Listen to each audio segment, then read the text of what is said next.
Any startup would much rather gather data about things rather than getting money early because they can monetize the data much more. And they're fungible today.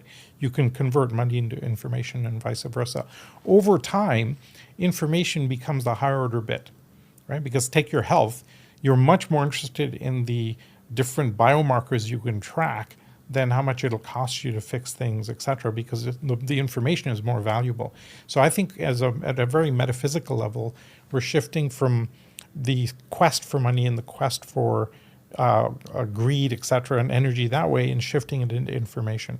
When we move that transition, now things become really powerful. I think this is the massive insight that Ray Kurzweil had when he started tracking Moore's law, that as we digitize, we turn things into information.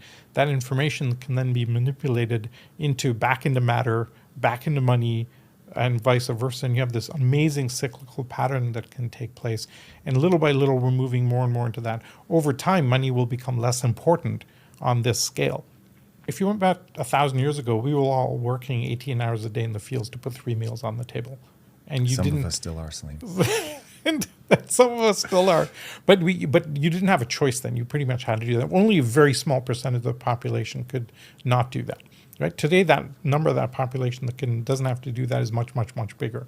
And little by little, as we do better vertical farming and solar energy into all sorts of remote parts in the world, and satellite internet and water extraction out of the atmosphere, pretty much we'll be able to have an amazing life anywhere on the planet for every level of humanity.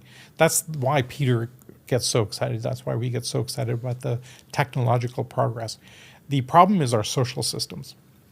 And all our infrastructure and all our institutions are not geared for smooth progress in this thing. I think to summarize those lines that you were talking about, I would quote E.O. Wilson, the famous biologist, who said, the problem with humanity is that our emotions are Paleolithic, our institutions are medieval, and our technology is godlike. Right? Pretty much all the problems in the world come from the gaps in those layers. And I think the pressure is so intense today that any leader today will spend the next 20 years of our lives basically dealing with the gaps in those layers. Yeah, let's name that the